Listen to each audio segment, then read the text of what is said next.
Hello viewers and subscribers, welcome to mom's nest. Video பார்க்க வந்ததுக்கு ரொம்ப நன்றி. அடாது மழை பெய்தாலும் விடாது பள்ளிக்கு வர வேண்டும்னு எங்கள் ஸ்கூல் ஹெட்மிஸ்டர்ஸ் சொல்லுவாங்க. அதே மாதிரி தான் நம்ம ஒரு மதராக இருக்கும்போது என்ன நடந்தாலும் நம்ம இந்த ஃபேமிலிக்கு கொடுக்க வேண்டிய ஃபுட்டை கரெக்ட் டைமுக்கு கொடுக்கணும்.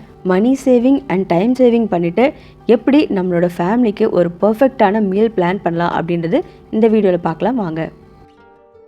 Number 1, weekly meal planning. ஒரு வாரத்துக்கு நம்ம வீட்டில் என்ன சமைக்க போகிறோம் அப்படின்ற லிஸ்ட்டை நம்ம முன்னாடி எழுதி வச்சுக்கணும்.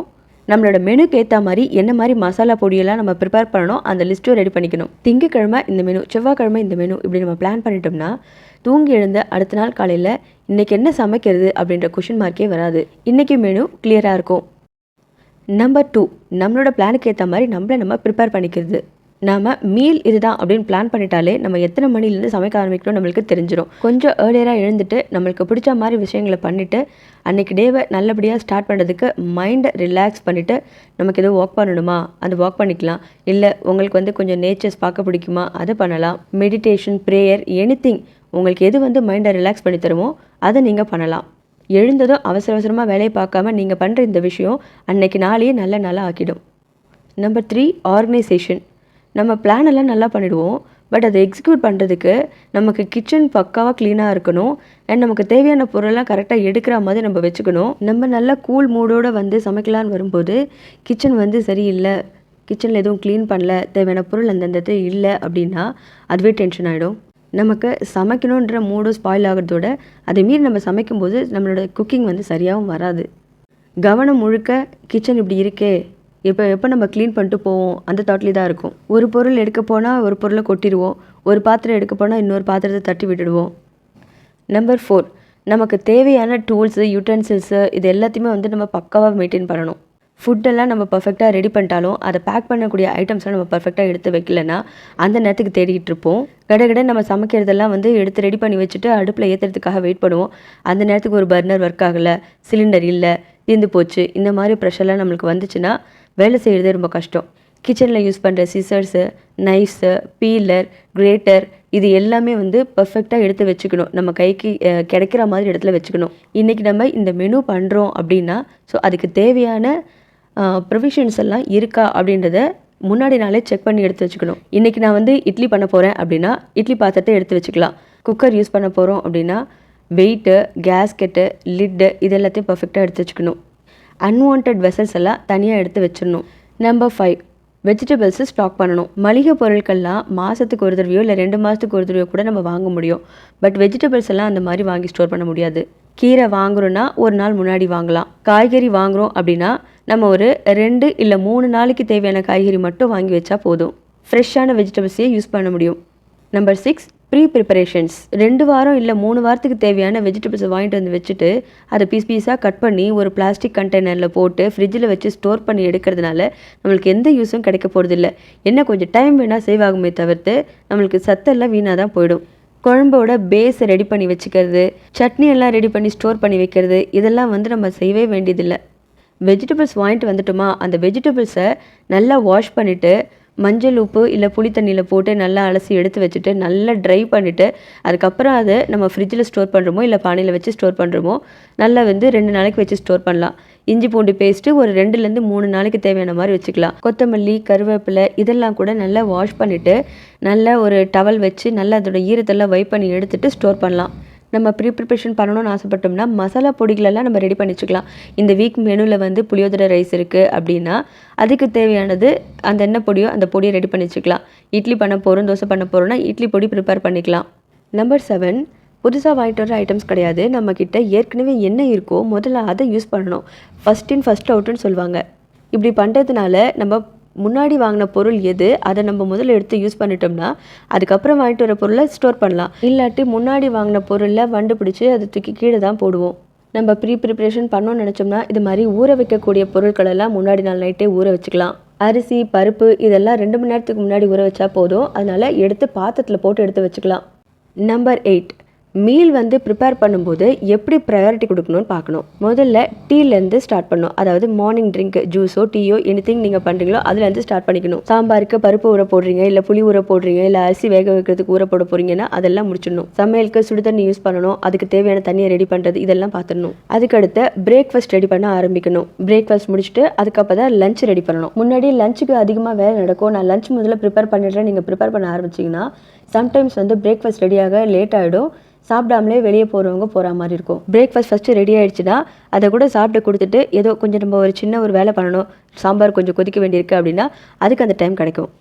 சைட் பை சைட் ஸ்நாக்ஸும் ரெடி பண்ணிடலாம். நம்பர் 9, சிம்பிளான மெனு ஃபாலோ பண்ணுறது. மார்னிங் டைமில் ரொம்ப ஈஸியாக பண்ணக்கூடிய ரெசிபிஸ் என்ன அப்படின்னு பார்த்து அதை பண்ணணும். சட்னி வெரைட்டிஸில் இங்கே தேங்காய் சட்னி, வேர்க்கடலை சட்னி, உளுந்து சட்னி இதெல்லாம் சட்டுன்னு ரெடி பண்ணிடலாம். இட்லி பொடி இருந்தாலும் ரொம்ப பெஸ்ட்டாக இருக்கும். இட்லி, தோசை, உப்புமா, கிச்சடி, பொங்கல் இந்த மாதிரி சட்டுன்னு பண்ணுற ஐட்டம்ஸ் எல்லாம் பண்ணிடலாம். லஞ்ச் டைமுக்கு பார்த்தீங்கன்னா மேக்ஸிமம் வெரைட்டி ரைஸ் ட்ரை பண்ணுறது ரொம்ப நல்லாயிருக்கும். ஸோ வெரைட்டி ரைஸ் ஒன்று பண்ணிவிட்டு ஒரு பொரியல் பண்ணிட்டோம்னா முடிஞ்சிடும். பட் இதை விட பெஸ்ட் பிளான் என்ன கேட்டால் நான் என்ன சொல்லுவேன்னா, ஒரு குழம்பு ரெடி பண்ணுறது, பொரியல் ரெடி பண்ணுறது. சம்டைம்ஸ் இப்போ நம்ம சாம்பாரே பண்ணுறோம் அப்படின்னா காலையில் பொங்கல் வைக்கும்போது சாம்பார் யூஸ் பண்ணிக்கலாம், மதிய லஞ்சுக்கும் அந்த சாம்பார் எடுத்து வச்சுக்கலாம். அதே மாதிரி நைட்டு வந்து இட்லி மாவு இருக்குது அப்படின்னா ஒரு தோசையோ இட்லியோ சுட்டு அதை சாம்பாரை யூஸ் பண்ணிக்கலாம். இப்படி பண்ணுறதுனால இன்றைக்கி வைக்கிற சாம்பாரை அடுத்த நாள் வரைக்கும், அதுக்கு அடுத்த நாள் வரைக்கும் ஃப்ரிட்ஜில் கொண்டு போய் ஸ்டோர் பண்ணி வைக்க வேண்டிய வேலை இருக்காது. இன்றைக்கி வைக்கிற குழம்பு இன்றைக்கே திந்துடும், ஹெல்த்தியாகவும் இருக்கும், டைமும் சேவ் ஆகும். ஃப்ரிட்ஜில் கொண்டு போய் 1008 பொருள் எடுத்துகிட்டு போய் சேர்த்து வைக்கிறது குறையும்.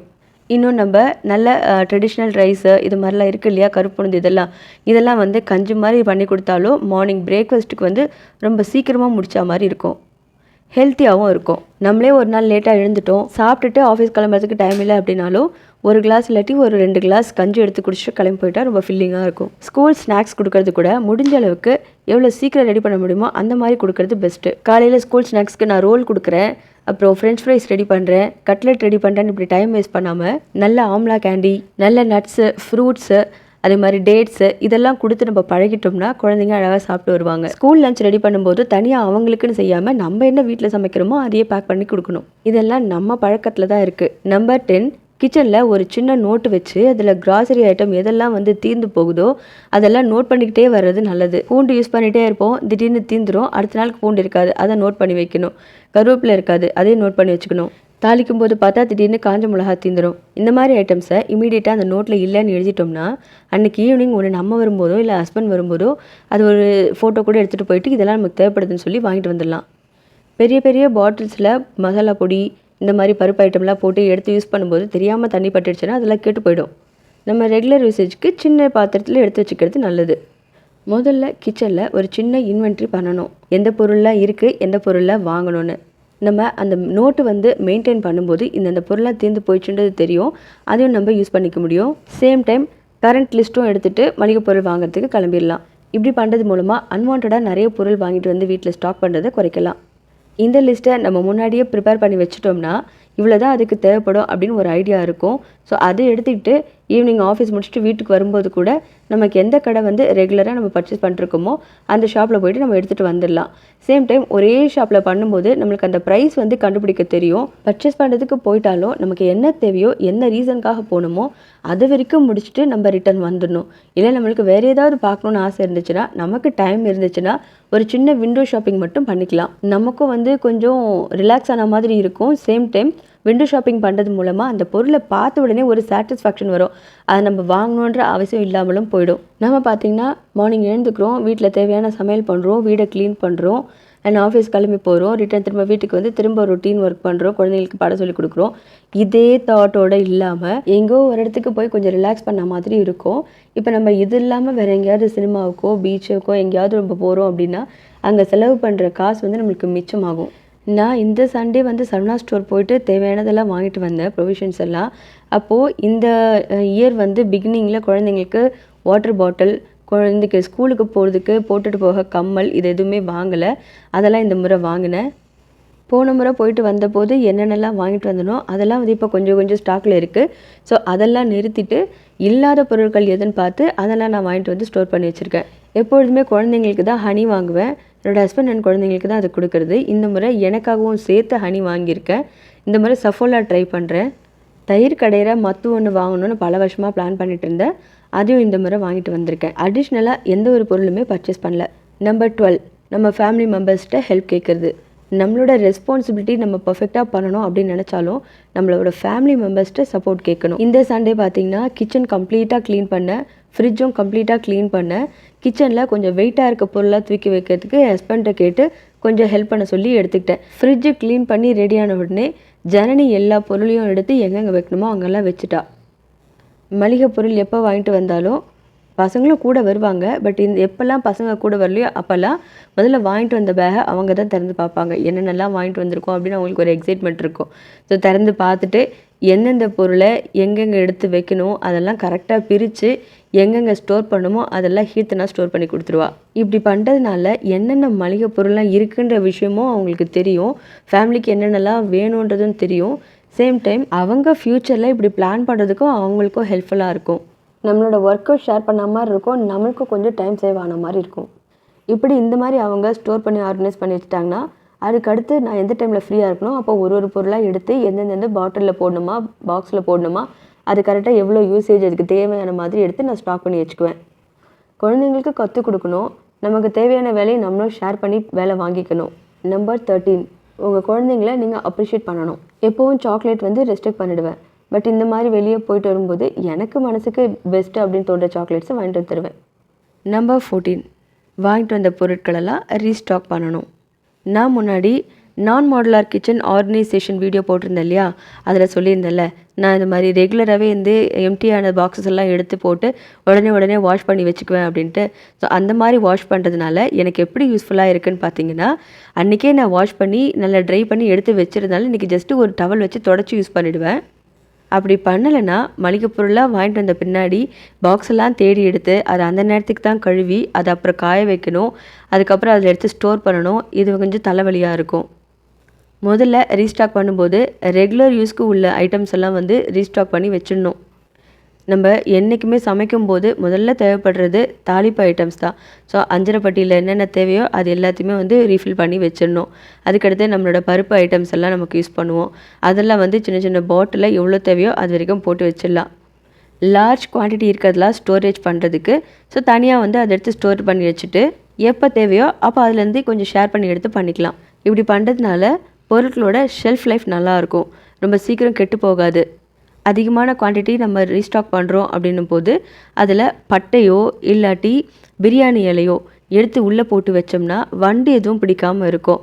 அரிசிலாம் ஸ்டோர் பண்ணும்போது வேப்பிலை எடுத்து போட்டு வச்சாலும் பட்டை போட்டு வச்சாலும் நல்லா வண்டு எதுவும் சேராமல் சுத்தமாகவே இருக்கும். நான் ஸ்டாக் பண்ணுற எல்லா பொருள்லையுமே ஒன்று பட்டை இல்லாட்டி பிரியாணி இலை எடுத்து போட்டு மூடி வச்சுருவேன். அதுக்கு பிறகு அந்த பொருள் காலியாகும்போது அந்த பொருட்கள்லாம் எடுத்து நான் திரும்ப யூஸ் பண்ணிவிடுவேன். நான் இந்த மாதிரி ட்ரை பண்ணதுக்கப்புறம் எனக்கு இது வரைக்கும் எந்த பொருளையும் ஒரு வண்டு கூட பிடிச்சதில்லை. பேசிக்காக நம்ம மீல் பிளானிங் பண்ணும்போது இந்த விஷயத்தெல்லாம் ஃபாலோ பண்ணிட்டோம்னா நமக்கு சமைக்கிறதுக்கு தேவையான பொருள் கைக்கு கிடைக்கும். ஸோ தேவையான யுட்டென்சில்ஸ் எல்லாம் நம்ம பக்காவாக ஆர்கனைஸ் பண்ணி வச்சுருப்போம், டென்ஷன் இல்லாமல் சமைக்கலாம். இடையில் ஒரு குட்டி டிப்ஸ் தான், நம்ம பாட்டில்ஸ் எல்லாம் வாஷ் பண்ணி எடுத்து வச்சுருப்போம் இல்லையா, அப்போ ஈரப்பதம் இருக்கான்னு தெரிஞ்சுக்கணுன்னா இந்த மாதிரி ஏதாவது ஒரு பொருளை போட்டு அடியில் இப்படி கொஞ்சம் ஷேக் பண்ணி பார்த்தீங்கன்னா ஒட்டுச்சுன்னா நம்ம இன்னும் கொஞ்சம் நல்லா ட்ரை பண்ணிட்டு யூஸ் பண்ணிக்கலாம். இந்த வீடியோ உங்களுக்கு யூஸ்ஃபுல்லாக இருக்கும்னு நினச்சிங்கன்னா வீடியோக்கு ஒரு லைக் பண்ணுங்கள், புதுசாக பார்க்குறவங்க சப்ஸ்கிரைப் பண்ணிக்கோங்க. உங்களோட கமெண்ட்ஸ்க்காக நான் வெயிட் பண்ணிகிட்ருக்கேன்றதை மறந்துடாதீங்க. தேங்க்யூ.